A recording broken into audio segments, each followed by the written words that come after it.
For Cara Partner Day!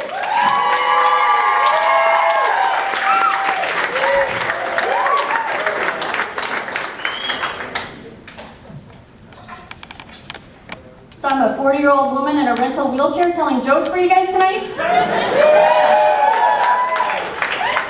I guess I have like a healing stress fracture in my left ankle and then a non-healing fracture in my right tibia, and I'm kind of impressed with myself because I don't even know how I did them. Like, I was born with this rare genetic syndrome where I break bones more easily than other people.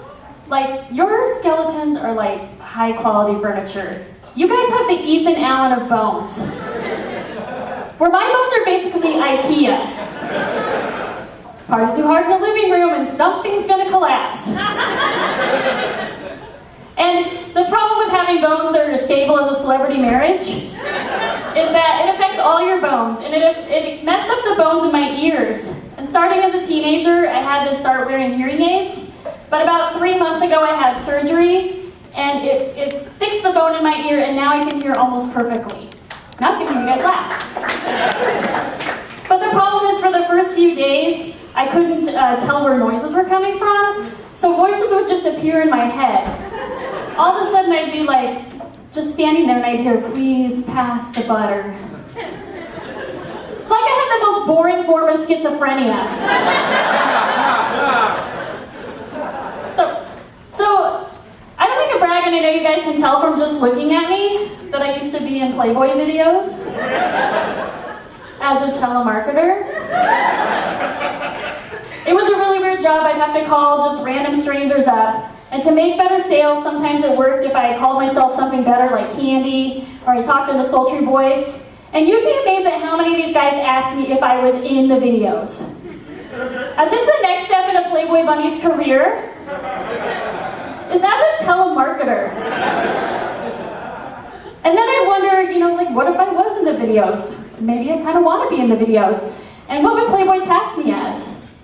And I'm pretty sure they would cast me as the mousy librarian, who, after I took off my glasses and shook out my hair, I stayed the mousy librarian. And I helped you find your reference book quickly and efficiently. And in the other room, they were selling Cat Fancy magazine, and I was super happy I wasn't assigned to that one, because would I have to like call myself Candy and talk in a sultry voice to make a sale there? Like, "Hi, this is Candy from Cat Fancy magazine. In June, we have a special issue on all orange cats. Sunning themselves on Trans Ams. Showing all 8 nipples." So I have an 11-year-old at home, and he doesn't have a job yet because he's a freeloader. And it's the last day of school, and I still haven't signed him up for summer camps yet. Like, I don't even know where to start in Portland because there's an amazing array of camps. There's arts camps, there's soccer camps, and Portland even has a blacksmithing camp for children.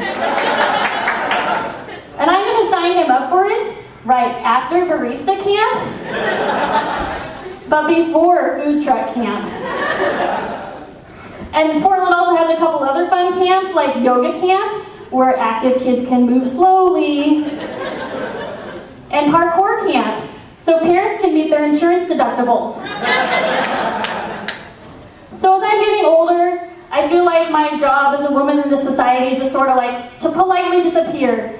And young people they treat me like I'm ancient. Like, recently I was out with a bunch of young people, and they started inviting everybody around me to a party. Like, you can go to the party, and you can go to the party. And then one guy turns to me and he's like, "You need to go home and take care of your kids." And I was like, "Oh, my poor son who's home with his perfectly capable father so I can have a night out." So I packed up my minivan, which was full of the finest beer and weed and Molly. And I drove home and I watched my middle schooler sleep. So, I don't think the Tooth Fairy should have the market on all the biblical creatures that mark major life milestones.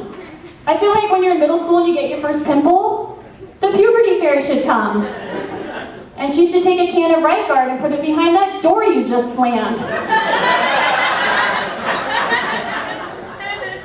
And when you get your first gray hair, the scalp fairy should come. And under your pillow, she'll put tickets to Kenny G. Because now you're old. Thank you very much. I'm Cara Parker King.